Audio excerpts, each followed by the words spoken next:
Bai, egunon, bai, kaixo. Bueno, egunon eta ongi etorriak bertaratu zareten guztioi. Gaur ospatzen deguna da, Beatuz Gizarte Zerbitzuen Euskal Behatokiaren 5. elkartaratzea. Eta ikusita, 120 pertsonatik gora eman dezuela izena, argi dago aukeratutako gaiak interesa handia pizten duela, ez? Buenos días, os daba la bienvenida al que es el...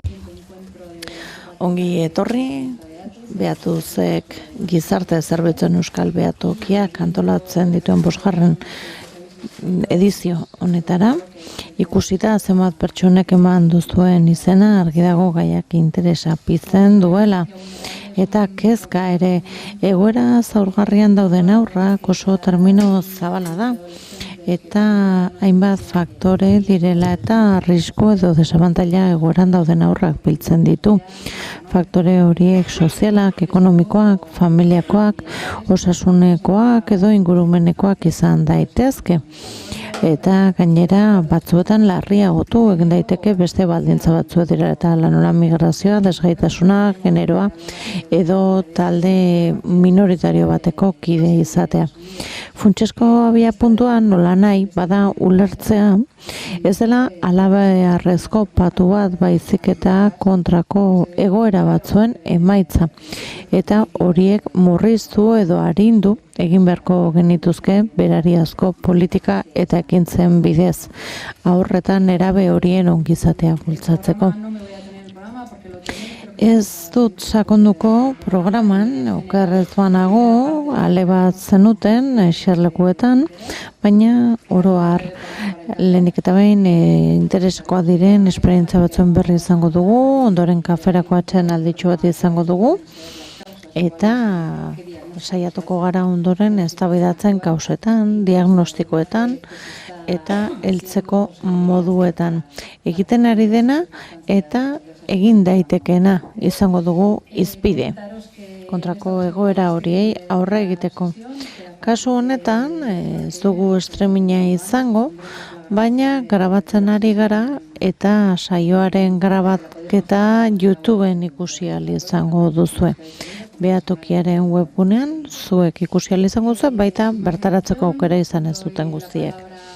Gehiago luzatu gabe, ima plaiari emango diotitza, benetan eskertzen diogu, hain goiz jaiki izana eta ona etorri izana Kataluniatik. Bera Peratarres Fundazioko Gizarte eta Hezkuntza Zentroen zuzendaria da, eta beraiek egoera zaurgarrian dauden horretan nerabeekin lan egiten dute. Eskerrik asko, ima zurea da hitza. Eskerrik asko, egunon. Eskerrik asko. Yo voy a empezar mi presentación. Nire aurkezpena hasteko gustatuko litzaidake lehenik eta behin azaltzea zer egoera demografiko dugun Espainian. Nola dagoen immigrazioaren gaia, zer nolako eragina duen demografian, zertzela da batzuk emango ditut pobreziari buruz, pobreziari buruz, garrantzitsu eruditzen zaidalako, eta azalduko du Katalunian eta Balearretan Peratarres Fundaziotik dugun esperientzia. Haur eta nerabe zaurgarrien arretari dagokionez.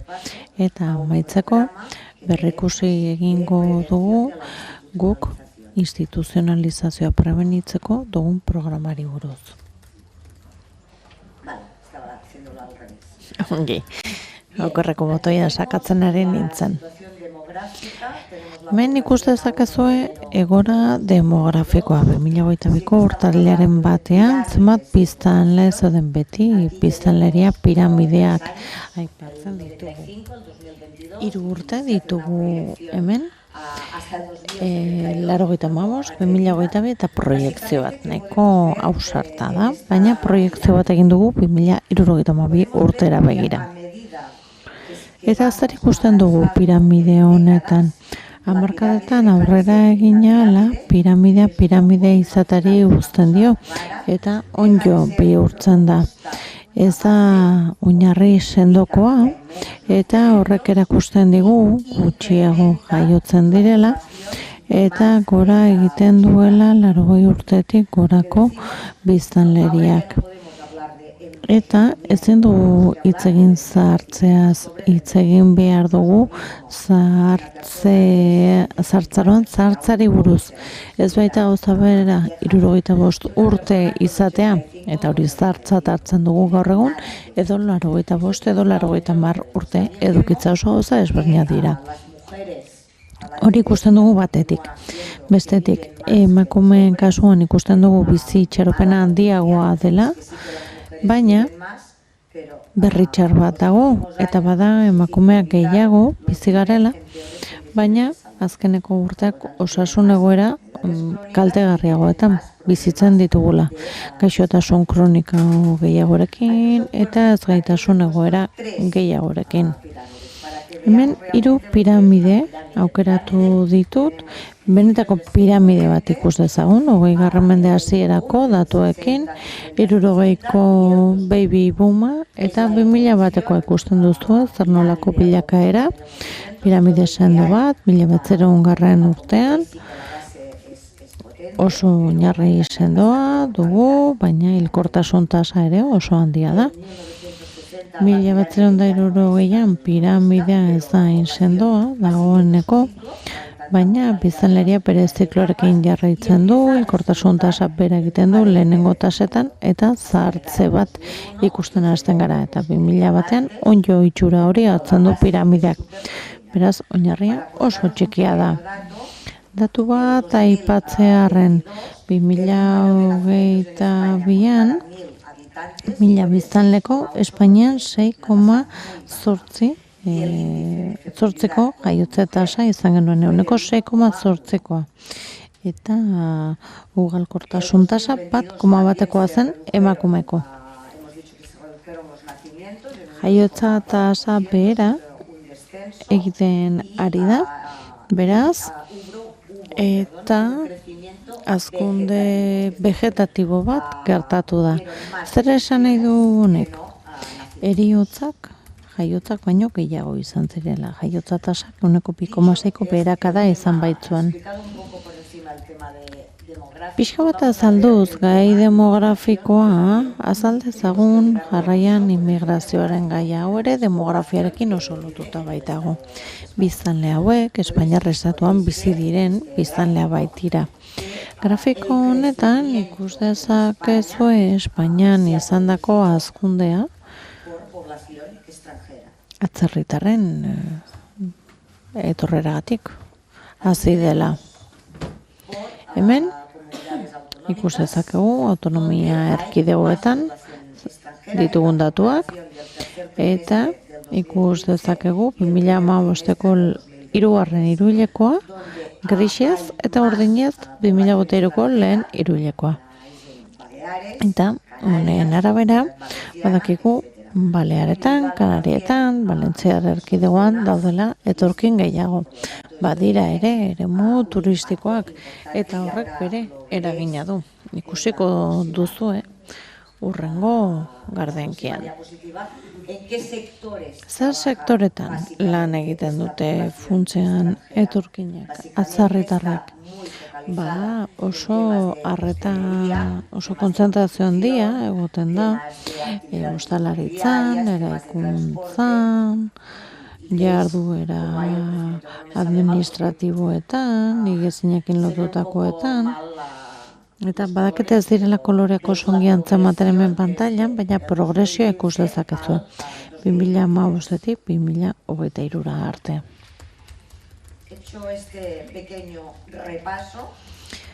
Datu horiek berrikusi ostean pobreziari buruz hitz egin nahiko nuke.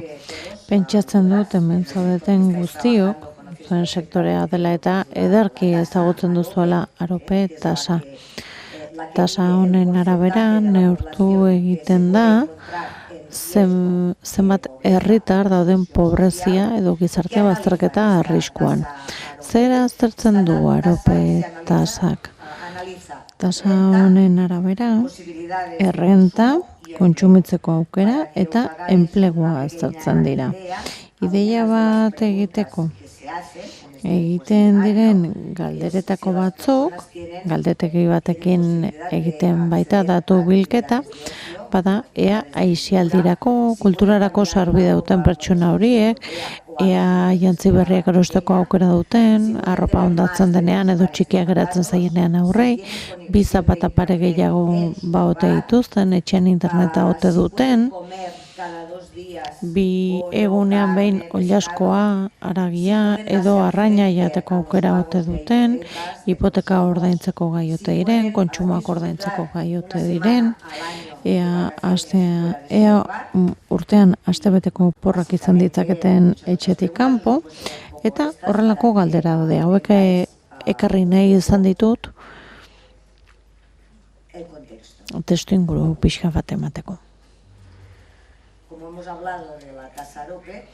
Eta arope tasa aipatu ostean,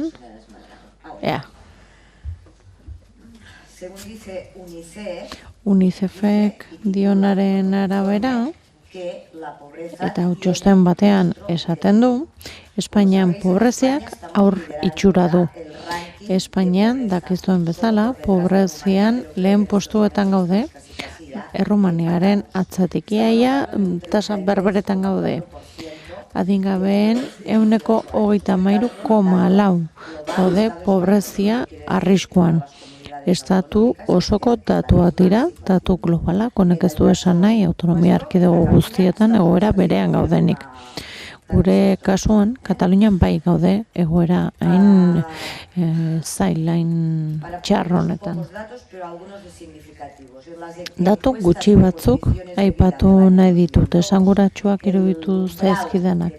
2022ko bizitza baldintzen inkestan kalkulatu zen pertsona bakarreko etxeetan pobrezia arriskuaren atalasea 10.088 eurotan jartzen zela. 2 heldu eta 14 urteko bi adingabe baldin bazauden, atalase hori 21.185 eurotan jartzen zen.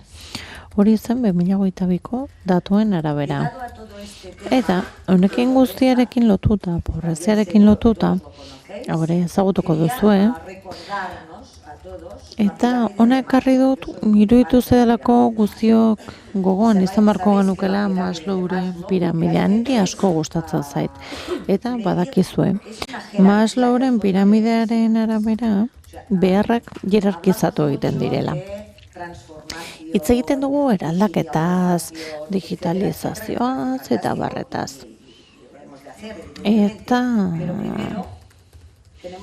hori oso ongi dago, baina lehenik eta behin oinarrizko behar batzuk asetu behar ditugu. Iruditzen zaigu, Europan bizi garelako, hemen ez dugula oinarrizko beharrik, hau beste gertatzen zaila, baina ez hemen ere baditugu. Eta gogoratu, 18 urtetik berakoen 1,33 pobrea dela. Beraz, niretzat oso garrantzitsua da gogoraraztea Maslowren piramidea oinarrizko behar batzuk asetu behar ditugolako eraldaketaz hitz egin baino lehen. Nola hitz egin eraldaketaz haur baten familian mehatxu bat baldin badago etxegabetua izateko. Haur horrek eta familia horrek ez badaki non bizituko den. Nola hitz egin dezakegu eraldaketa elikadura bermatzen ez dugunean eta abar. Oinarrizko beharrez hitz egiten ari naiz. Noski, horiek asetuta beharko lukete, legezala beharko luke, baina gero badago ere segurtasunarena. Fisikoki seguru sentitza, emozionalki seguru sentitza, enplegu bat izatea, nola egingo dut eraldaketa bat, nire familian langabezia egoeran baldin bagaude. Eta ezin badute gozatu ez da hitza, katalanetik itzultzen ari naiz eta kostatu egiten zait. Ezin badu izan hileko soldata bat, gero badaude ere behar sozialak.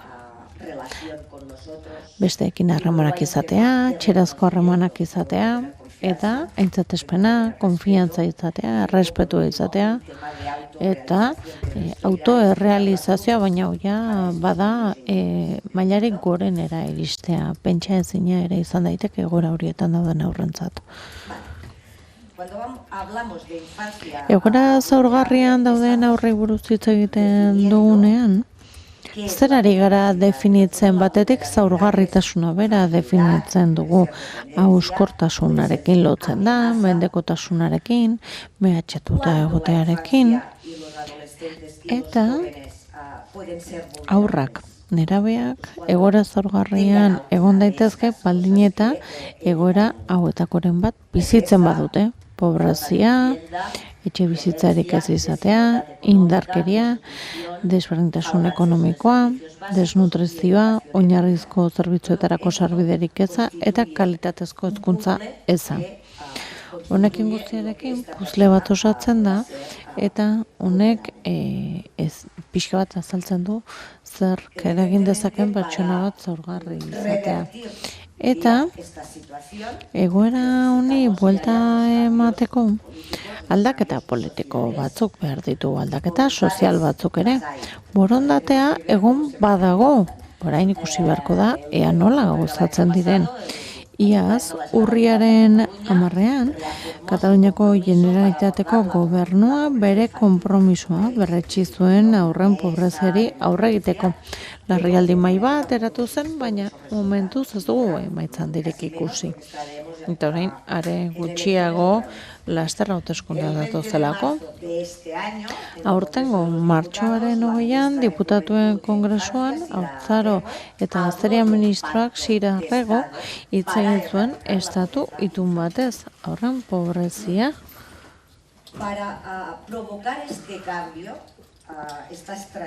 Desagerrarazteko. Eta nire iritziz aldaketa bat sortu nahi badugu estrategiak 3 oinarri izan beharko lituzke. Batetik zerkakotasuna izan beharko du, bestetik partekatu izan beharko da, eta ibilbide luzeko izan beharko da. Zer da zerkakotasuna edukitza aipatu du pixka bat lehen dagoeneko.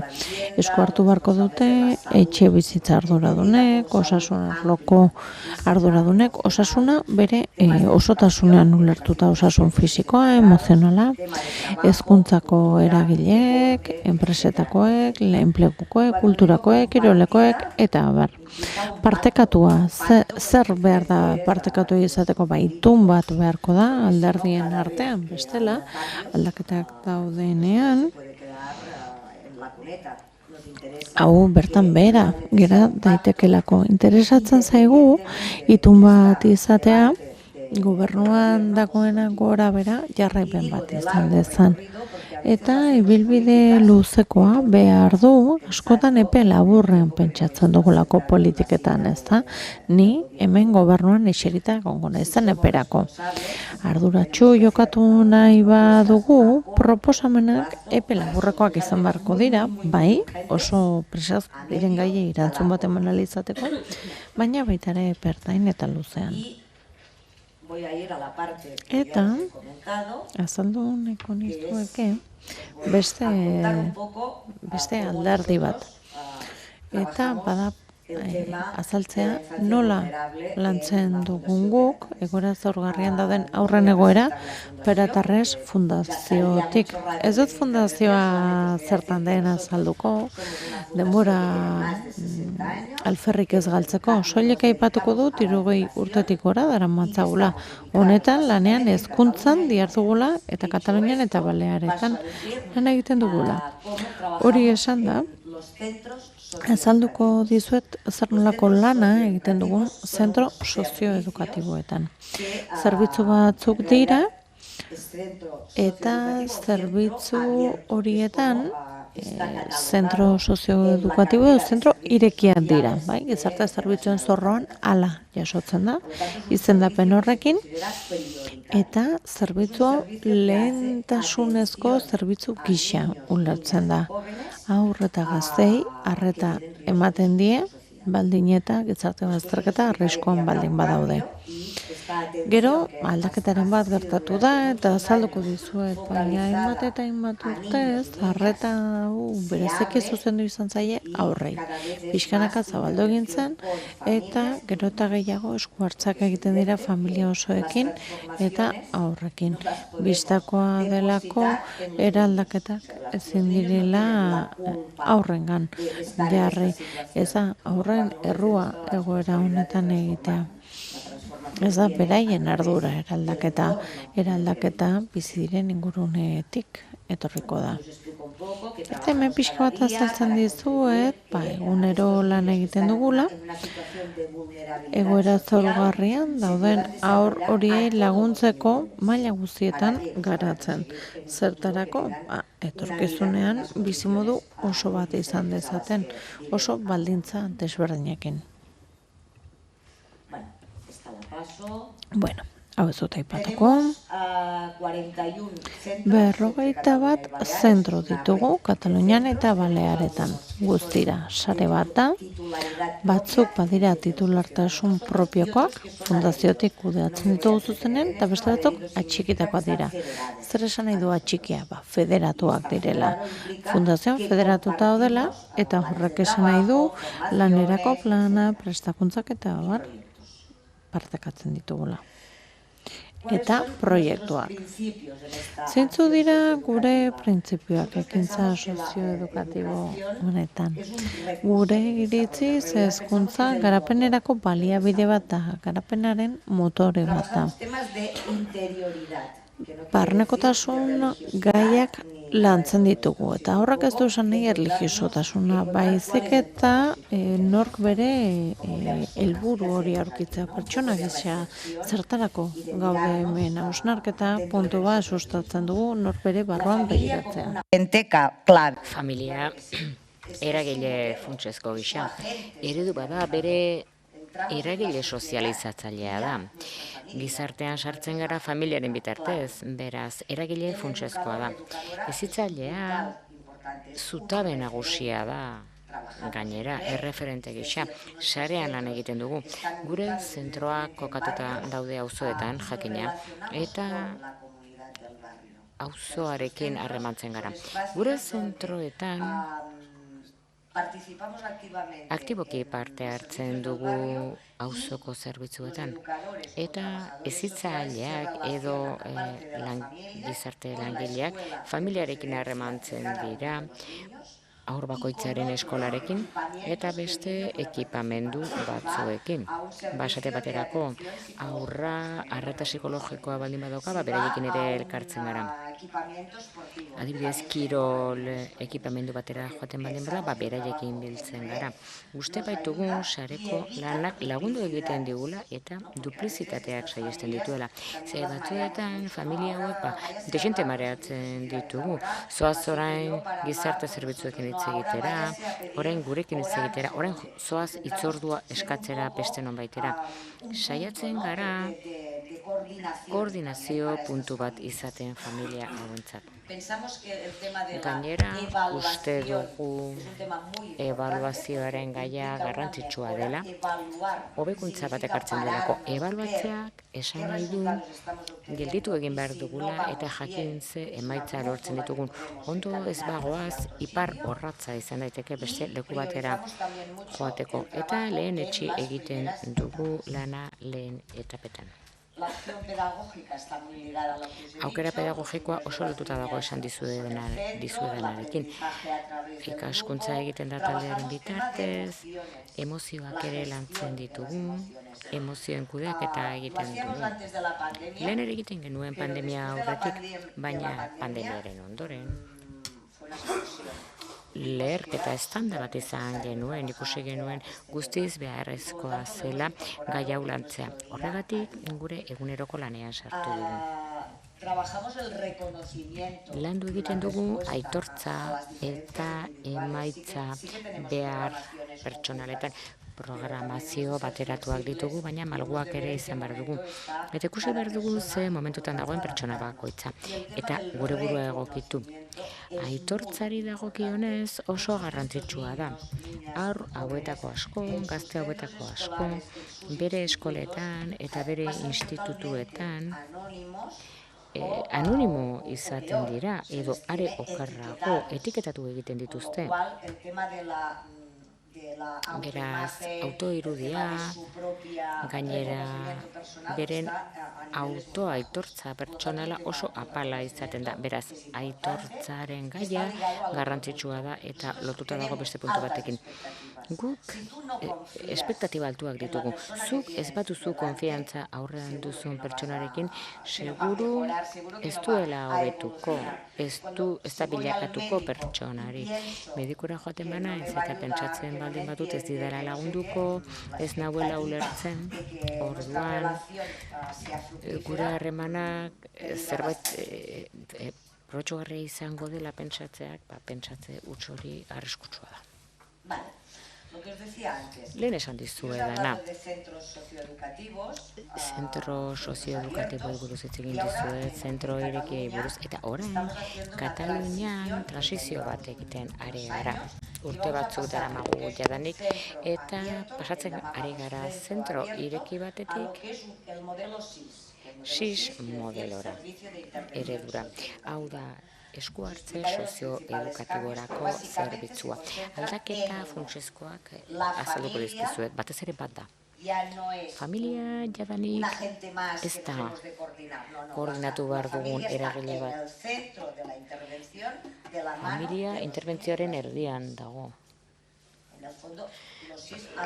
Azken batean SIS-a gehiago dira familiari buruzkoak eta ez haurrari buruzkoak. Begi bistan dagoenez, familia hauek behar dute laguntza, guk aiei laguntzea. Hau da, beren rol hezitzailea zein den jakitea. Horregatik oso garrantzitsua da, amaren eta aitaren gaitasunak erakustea. Ahaldundu egin behar ditugu, tresnak eta segurtasuna eman behar dizkiegu. Eredu honetan ditugun aldaketa nagusiak hauek dira. Orain arte, zentro irekiak gehien bat 6, 16, 17 urtera zijoazen, batzuk 3, 17, 18 urte bitarte. Eredu berri honetan, ari gara interbentzio zerbitzuak hartzen dituztena 0-18 urte. Hau da, zabaltzen ari gara 0-3 arteko tartea. Eta lehen esan dizuedanez, oso garrantzitsua da esku hartzea bizitzaren lehen etapetan. 0-3 urteko euskarri zerbitzua. Hau da, zentroak ez daude bakarrik hiriburu handietan. Egon daitezke zentroak udalerri txiki-txikietan. Eta horren besteko baliabiderik ez dugunez, SIS ibiltariak deitzen diogu. Hau da, zerbitzuaren burua kasu honetan eskualdeko kontseilua da, Kataluniaren kasuan, eta banaketa bat egiten da 2 egun adibidez udalerri batean, beste 2 beste udalerri batean, eta hainbat jardueratan jardueren onuradunak eramaten dira batetik bestera. Baina, horrela, aukera bat eman nahi da. Kataluniaren kasuan bat ditugu eskualde batzuk oso landagunekoak direnak eta zerbitzu hau ez dutenak. Guraso akonpainamentu hau egiten da eta asmo nagusia da euskarri integral bat ematea familiei. Laguntza integral bat. Hau da, lehen esan dugun lotura hori. Hau da, gu ezkoaz ez gara ara joaten zentroetara joaten hitz egiteko zer gertatzen den zure seme alabarekin. Baizik eta ahalegindu egiten gara ere beste arazo batzuk deribatzen. Familian gertatzen diren beste arazo batzuk deribatzen. Eta zama handia dutenak eta lotura zuzena zaurgarritasunarekin eta pobreziarekin. Gure zentroetan ditugun proiektuak batez ere hezkuntza akonpainamendua da, adimen emozionalaren lanketa, harremanetarako gaitasunak lantzen ditugu, eta familiekin egiten ditugun espazioetan lantzen dugu banako arreta familiarentzat eta baita talde mailako tailerrak. Hau da, guraso gaitasun horietan adibidez alfabetizazio lana egiten dugu. Horrek esan nahi du kanpotik etortzen diran pertsonak gaztelania edo katalana ez dakitenak ikastaroak eskaintzen dizkiegu nolabaiteko autonomia izan dezaten. Ze bestela askotan seme-alaba bazarrenek egin behar dute interprete lana. Haiek ez baitakite hizkuntza. Eta informatika ere hor dago. Informatika esaten dudanean ere gaitu nahi ditugu pertsona hauek hainbat tramite egiteko modua izan dezaten. Hau da, hemen gu ez gara nasa ez da gutxiago ere. Baina badakigu beka bat eskatzea adibidez, edo zer eskari egitea badana digitalki egiten dela gaur egun. Eta, beraiek izaten dute mugikor bat, prestazio egokiak dituztenak, baina ez dute gaitasuna. Eta normalean tramite hauek emakumeek egiten dituztenez gehien bat gizonak, baina emakume horiek arazoak izaten dituzte. Beraz, tailer bat egiten dugu informatika ikaskuntza bultzatzeko. Eta helburua da datorren urtean beraiek eskatzea beka. Gainera, espazio partekatuak egiten ditugu haur eta gurasoekin, eta hori ikastaroan barren egiten dugu. Ez dizuet kontatu, zentro sozioedukatibo hauek astelehenetik ostiralera egoten dira irekita ikasturte osoan eta normalen ordutegia da eskolatik ateratzen direnean. 4:00 5:00 gutxi iristen dira eta 7:00 8:00 doaz etxera. Egiten dugun lehen jarduera txikienekin da ohitura osasungarria lantzea. Denek merindatzen dute zentroan, bermatu ahal izateko merienda egokia izango dutela eta nahikoa bazpare gero etxean ez badute gehiagia afaltzen. Gero, hasten gara gaitasun akademikoekin. Horrek zer esan nahi du? Errefortzua eskaintzen diegula behaiek behar dituzten irakasgaietan. Taldeak pentsatuta daude beti ere 10 neska mutil eta irakasle bat. Hori da guk dugun ratioa eta hori da zuzena.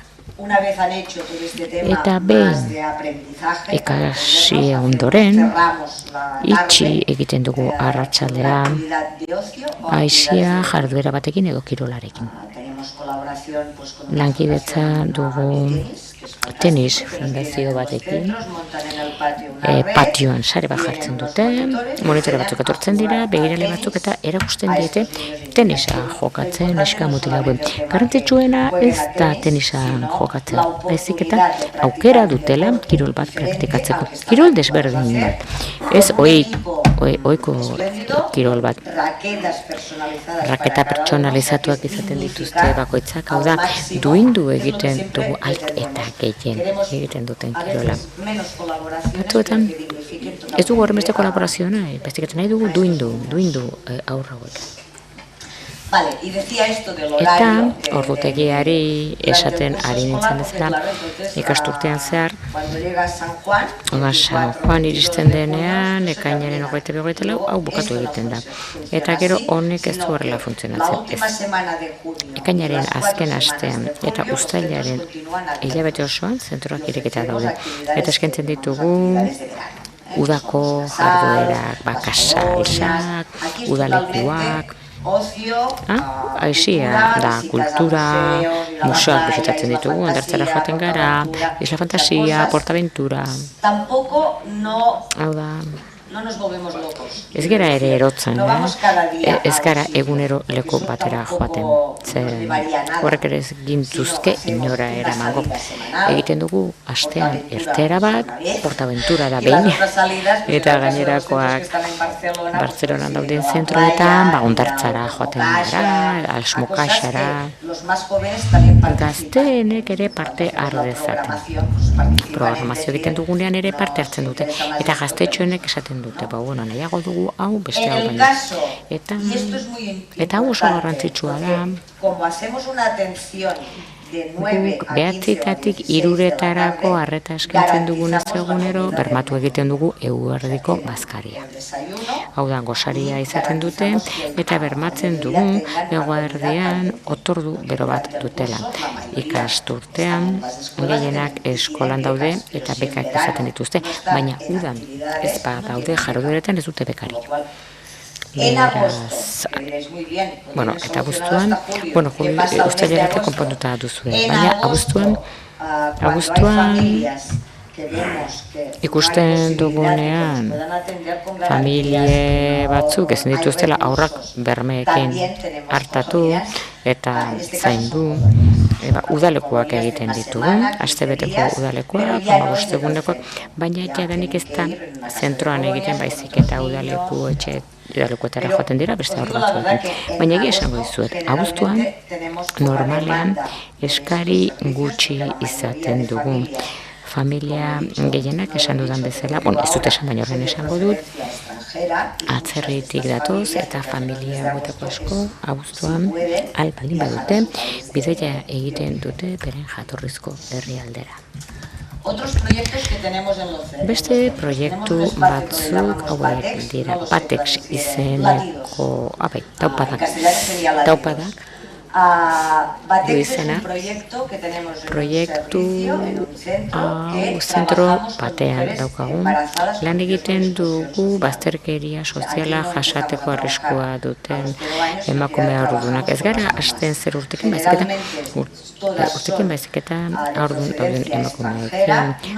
Atzerritarrak dira danak, ez dute ez babesik ez ezagunen artean, ez dute familiarik ere.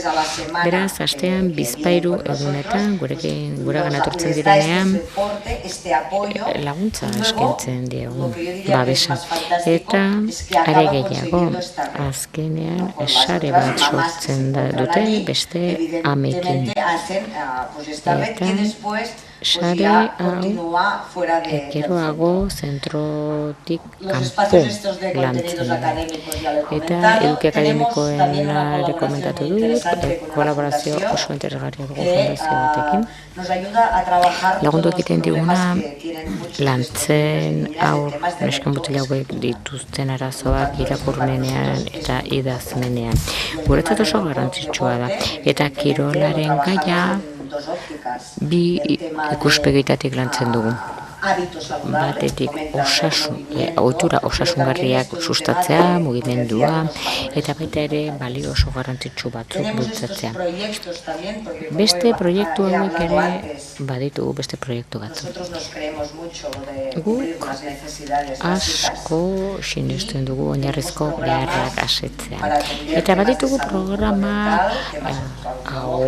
hortz arazoak konpontzeko, arazo oftalmologikoak, eta baita ere adimen osasuna zaintzeko eta ohitura osasungarria. Beti ere hainbat erakunderekin lankidetza dugulako eta babeste egiten gaituztelako. Zentro bateko lantaldean hauek dira ditugun irudi nagusiak. Koordinazioak, langile sozialak, psikologo eta hezitzaileak. Zentro guztietan ez dugu psikologoa. Hau da guri gustatuko litzaiguken estandarra, baina denetan ez dugu psikologoaren irudia. Hau pasatu egingo dut, zebi bistakoa da zer rol dituen bakoitzak. Eta joan nadin orain ebaluazioa. Guretzat ebaluazioa garrantzitsua da. Eta egiten dugu 4 tresna erabiliz. Hasiko naiz azkenetik urtero lan plan bat dugu. Zentro bakoitzean. Egokitu egiten dugu zentroaren errealitatera eta dituen beharretara. Hezkuntza programa banakoak egiten ditugu aur bakoitzari egokituta, pentsatzen dut ere hemen badituzula, PEI dute izena, eta 3 hileko programazioak egiten ditugu, egiten diren jarduera guztietarako. 3 hileko programazio horiek ebaluatu egiten ditugu programa baten bitartez. Balora du izena, ez da oso originala, baina horixe da duen izena. Balora programak gizarte inpaktua neurtzen du.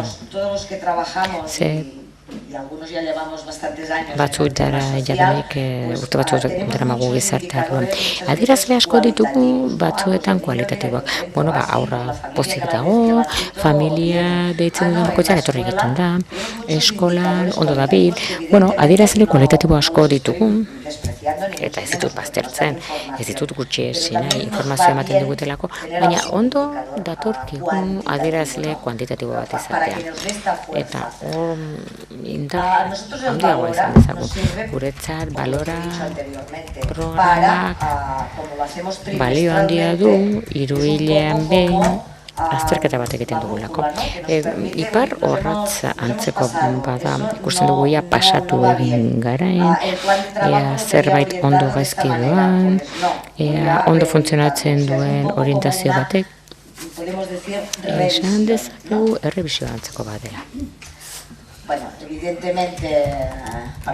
Eta proiektu hauek aurrera eramateko jakina dirua behar da. Leku guztietan bezala, badago alde publiko bat eta beste pribatu bat. Alde publikoa da administrazioen bitartez datorrena, kasu honetan eskualdekoak, probintzialak, autonomikoak, eta baita ere gizarte eskubidea ministerioarekin harremana dugu. Baina guk dugun baliabideetako asko, zentro hauetara iristen diren baliabideak normalean zigilu pribatua dute. Zigilu pribatua Kataluniaren kasuan eta gainerako estatuan ere badakit Fundazio La Caixa finantzatzailea garrantzitsua da zentro hauentzat. Ez ditut beste finantzazio guztiak jarri, baina egon badaude. Hemen finantzazioaren gaian iruzken bat egin nahi dut. Pobrezia aipatu dudanean eta esan dudanean pobrezia desagerrarazteko estrategiak izan behar duela epe motzean, ertainean eta luzean. Finantzaketan ere esan beharra daukat egonkorra izan behar duela. Eta horrek esan nahi du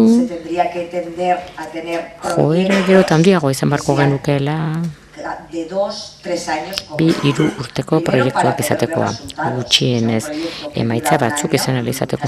Urtebete irauten duen proiektu batean, ez duzu denborik ez egikaritzeko, ez ikusteko ze inpaktu duen.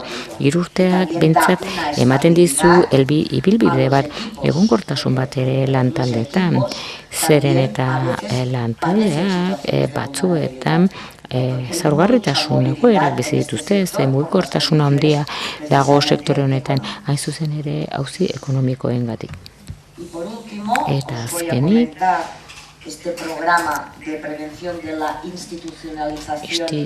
aipatuko dizuet aurrentzako instituzionalizazioaren prebentzio programa. Bazterkeria arriskuan daudenak.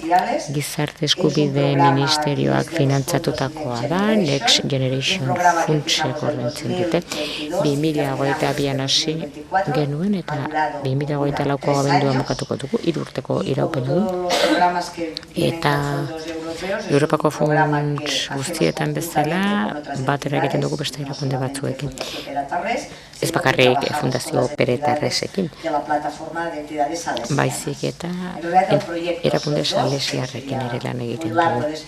Oso luze joko luke azaltzea, baina 2 proiektu dira nagusi. 10 autonomia erkidegoetan egiten da, 50 zentro sozio-edukatibo parte hartzen dute, eta programa azterlan bada azken batean, eta azterlanaren lagina 540 haur eta gaztek osatzen dute, eta kontrol taldea noski. El programa Eta programa oinarritzen da lau ardatzetan: haurren eskubideak, prestakuntza eta gaikuntza, erantzunkidetasuna eta kokreazioa, eta hedapena, eskalagarritasuna eta transferiagarritasuna. Programaren fasea, programa hasi zen analisi bat eginez, aldaera nagusiak aztertu ziren instituzionalizazioaren inguruan, ondoren analisia egin ondoren ikerketa metodologiko bat egin zen mundu mailan, praktika egokienak bilatzeko beste herrialde batzuetan, jakiteko beste herrialde batzuek nola konpondu duten arazo. Eta nik esan nahi dut oso modu sinplean eta oso azkar beti ere bat eginez egon datezkeen arrazoiak eta nola lan egiten den beste errealitate batzuetan. Hortik pasatuko gineke ereduaren ezarpenera. Baina horren aurretik prestakuntza prozesu osoa egintzen. Hau da, lan egin behar badugu modu diferentean, hezitzaile taldeak edo talde espezializatuek izan behar dituzte kompetentzia jakin hauek. Beraz, prestakuntzan eredua ezarri zen eta ereduaren ezarpena joan den abenduan amaitu zen eta ekainera arte eredua oraindik ere aplikatzen ari gara, baina oraindik ere jasangarritasun eta eskalagarritasun fasean gaude. Funtsak eta baliabideak bilatzen ari gara programa 2024tik harago mantentzeko eta ahalegintzen ari gara azterrana sartu ez diren programak has daitezen metodologia honekin lan egiten. Eta azken fasea jakina inpaktuaren ebaluazioa da. Inpaktua ebaluatzeko tresna bat prestatzen ari gara, tresna digital bat. Balio izango duena ez soilik proiektu honen inpaktua neurtzeko, baizik eta inpaktua sozialak ere neurtzeko beste proiektu batzuetan beraz pozik gaude, ez baita tresna espezifiko bat proiektu bakarrarentzat, baizik eta tresna orokor bat delako. Eta laburbiltzeko eredu honek zer lantzen du?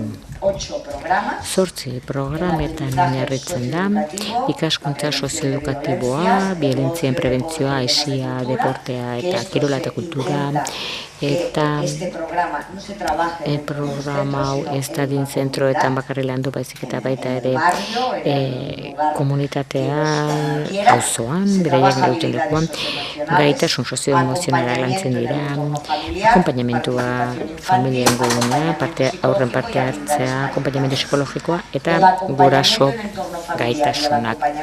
Eta familia akonpainamendua eta akonpainamentu psikologikoa psikologok egiten duten. Eta ingurunea familiaren ematen dena konpainia egokitua da. Familiak ez du zertan zentro da joan askotan, profesionala, familiari ondo datorkion lekura joaten da. Eta izan diteke topaketa bat parkean eta aprobetxatzen da pixka bat ikusteko ze dinamika dagoen, zarremana, edo baliteke aisia jarduera batean partea za familiarekin. Akonpainamendu psikologikoa banaka eta taldeka egiten da, bai familiekin eta bai aurrekin. 8 programa hauetatik oraindik ez dugu emaitza osorik, baina arrasto batzuek adierazten digute indar handiena akonpainamendukoa dutenak, hau da, familia inguruneko akonpainamendua eta akonpainamendu psikologikoa. Eta nire aldetik eskerrak eman zuen arretagatik, zuen pazientziagatik, eta eskerrik asko. Uste dut ondo esan dudala. Eskerrik asko, Inma. No sé si hay algún... Eskerrik asko ezak galderarikote dagoen. Nopeti komentarioren bat du, iruzkinen bat, honi buruz.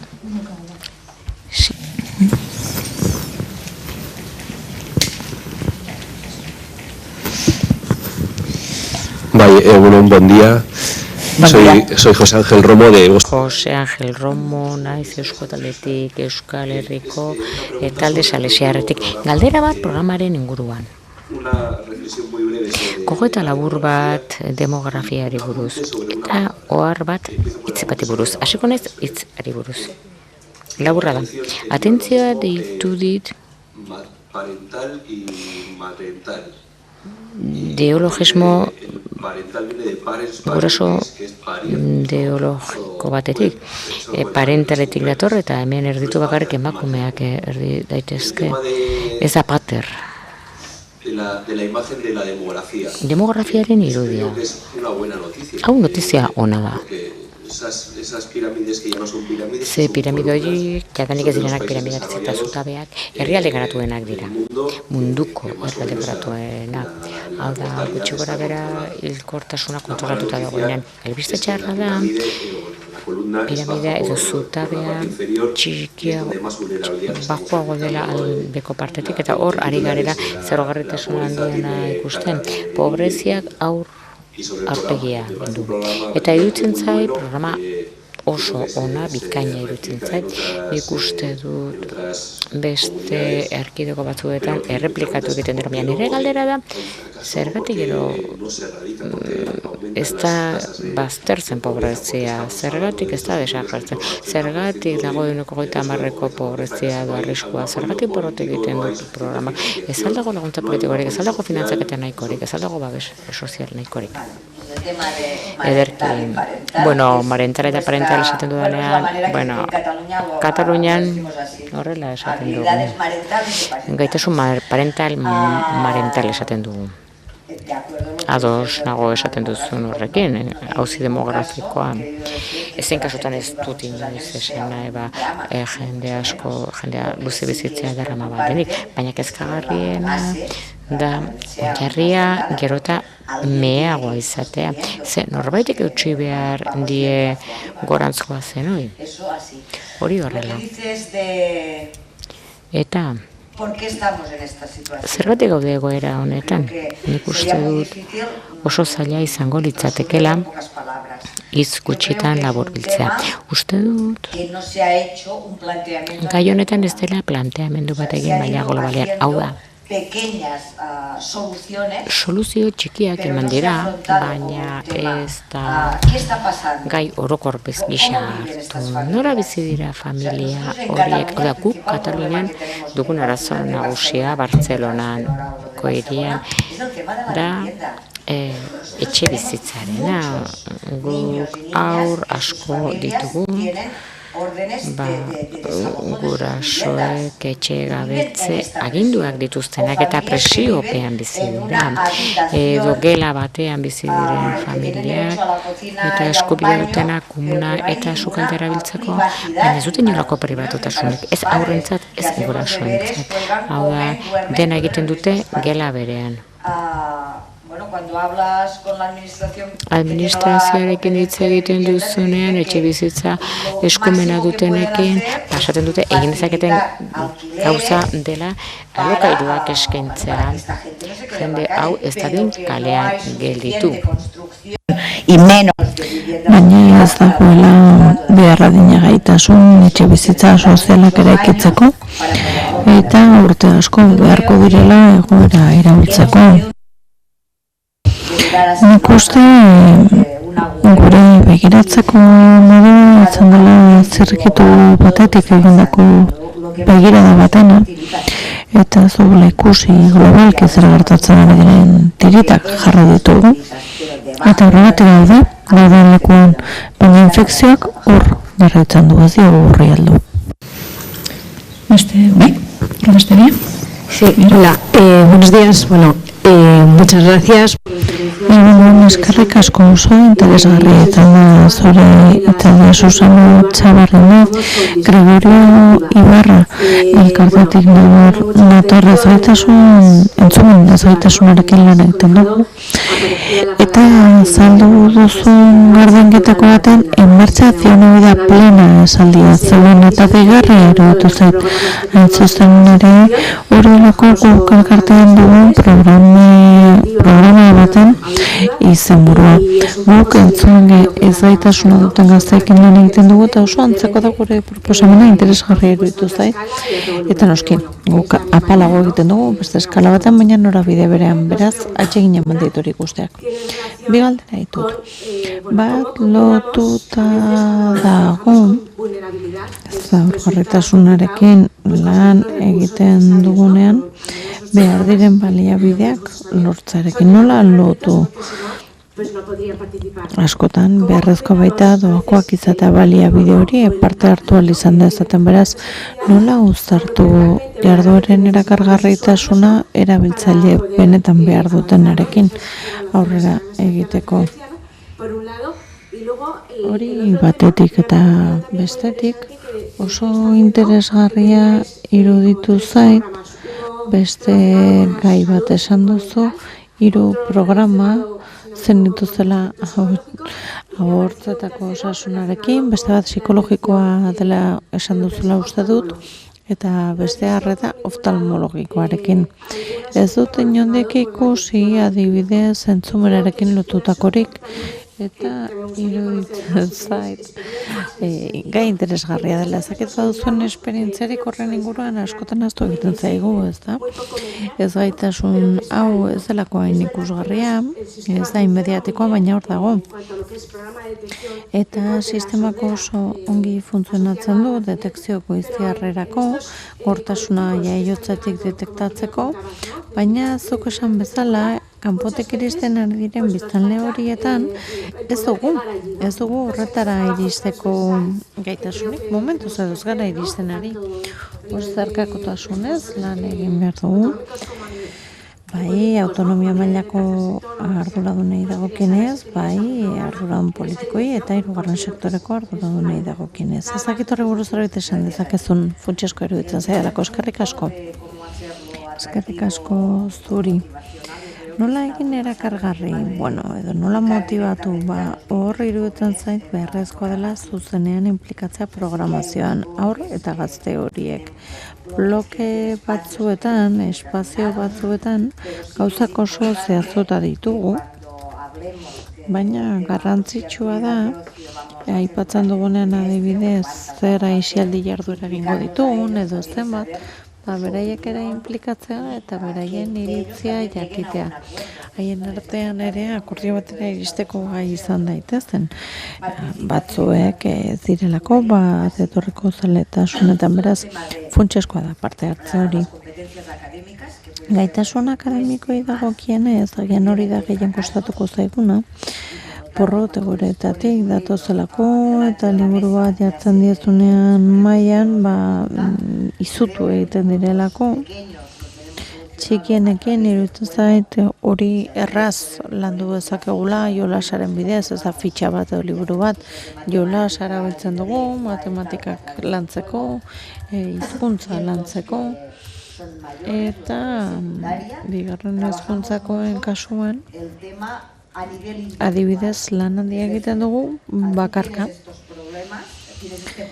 Zuk arazoa duzu, zailtasunak dituzu adibidez ingelesarekin edo zailtasuna dituzu gaztelaniarekin edo matematikekin lagundu egingo zaitugu, zuk ere sentitu dezazun eskolan arrakasta izan dezakezula. Eta bere aurrera bide horretan inplikatzen saiatzen gara. Programei buruz gu lankidetzan aritzen gara Kataluniako hainbat erakunde pribaturekin. Hortzetako osasunerako hainbat klinikarekin akordioak ditugu.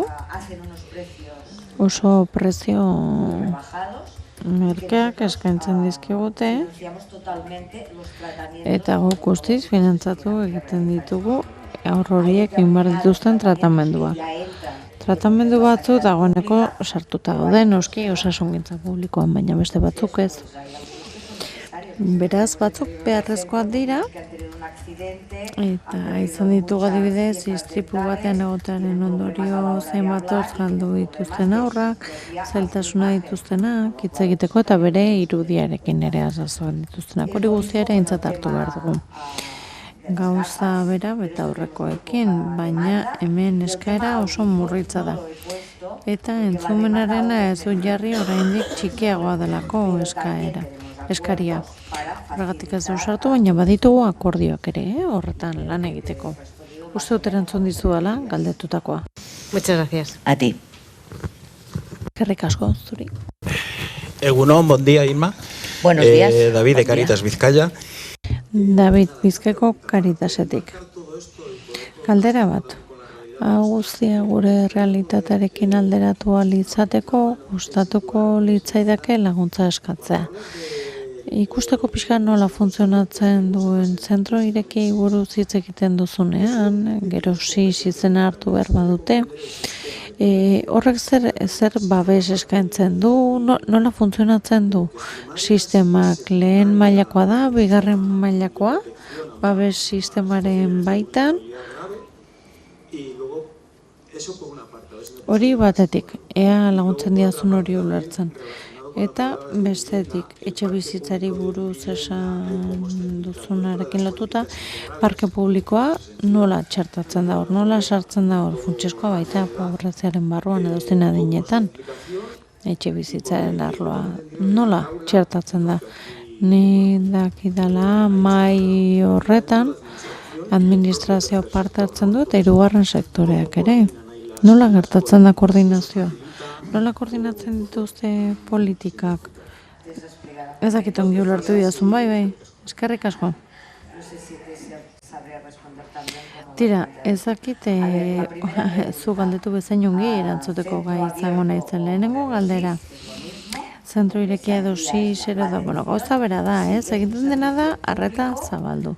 Zerbitzua publikoa da, gizarte zerbitzuen zorroan sartuta dago, honetan berrikusten ari gara.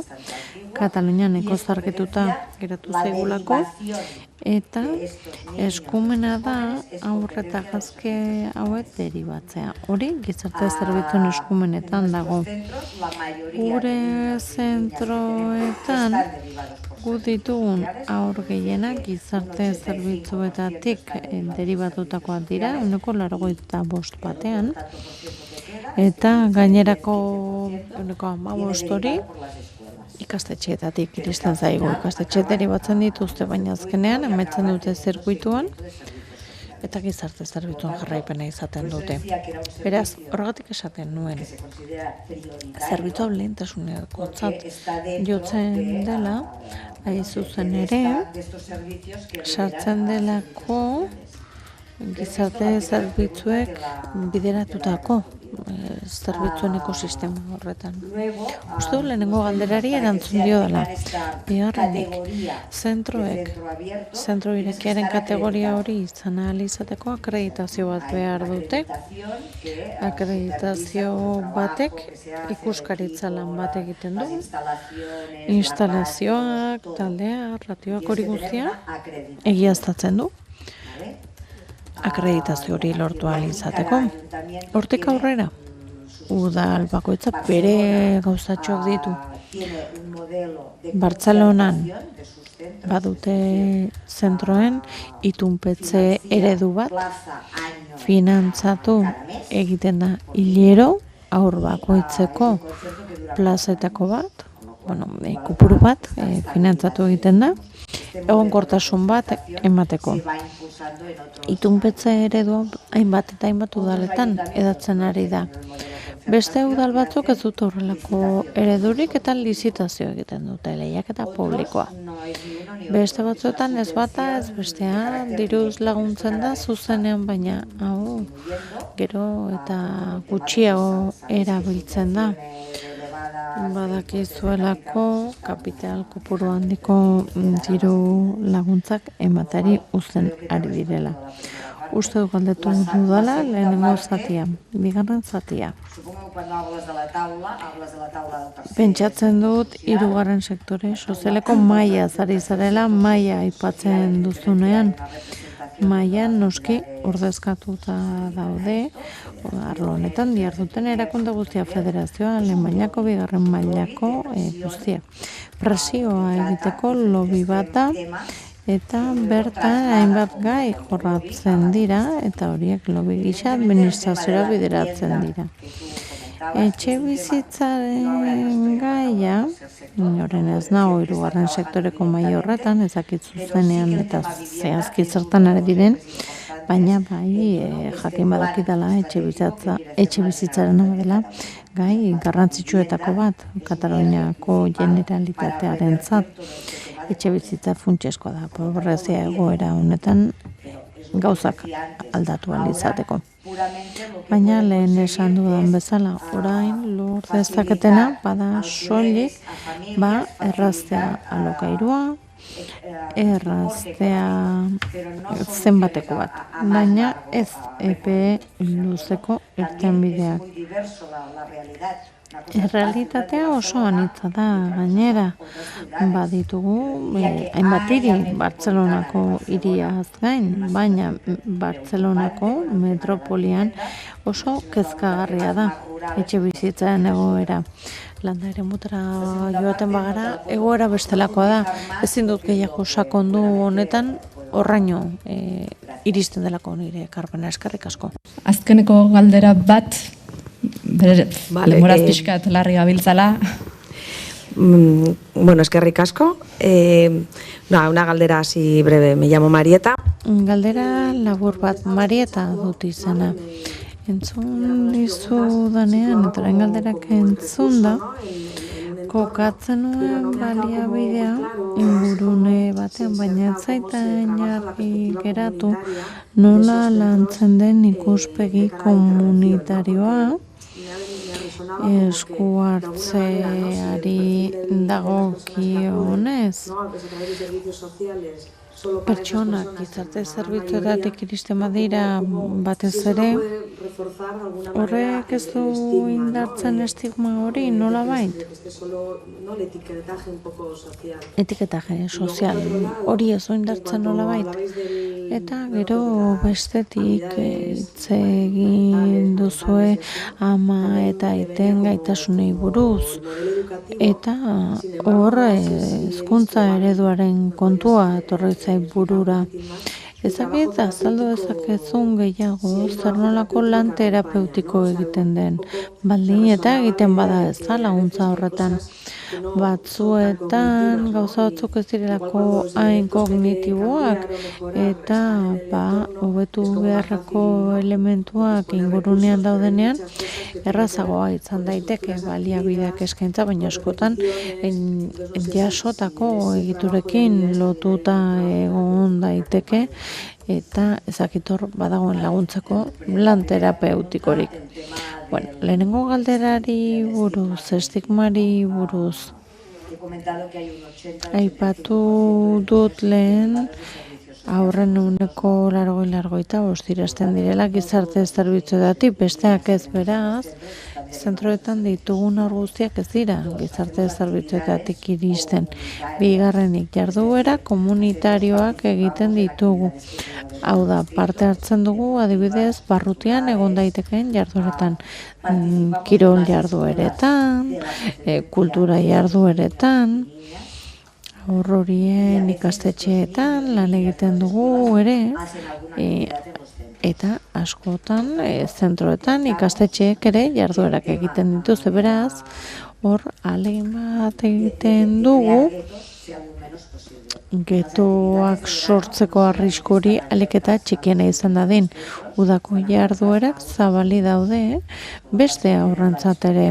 Esoilik zentroetatako aurrentzat, beraz, espazio eta jarduera partekatzen dituzte beste aur eta gazte batzuekin. Hain zuzen ere, gaur egun Katalunian egiten den kritiketako bat da orain hartzen ari garen SIS eredu horrek asko lehenesten duela arrisku handiko arreta. Eta hemen ari gara, ezezkoan ez da, baina noski, arrisku larri horri erantzun behar zaio, baina baita ere, arinari eta ertainari. Bestela, prebentzio jarduerarik egingo ez dugulako, eta orduan arineko hori igaroko da arrisku handikora. Beraz, horretan ari gara. Bigarren gaia, ama eta aiten gaitasunari dagokionez, ikusten dut interesatu zaizuela gai hori. Ama eta aiten gaitasunetan tailerrak egiten ditugu. Eta horien osagaia bada ezigarriagoa, pedagogikoagoa. Noski, gerta liteke horrekin nahikoa ez izatea, gauza batzuk oso barneratuta ditugulako. Horretarako baditugu beste zerbitzu batzuk ere, ez da, erakundetzaren prebentzio zerbitzu horretan bainako arreta, taldeko arreta eskaintzen dugu psikologo espezializatuen eskutik. Beraz, ikusten dugunean, aita eta gaitasunen tailerrean, familia taldeetan parte hartzearekin nahikoa ezela, orduan badago aukera baneko arreta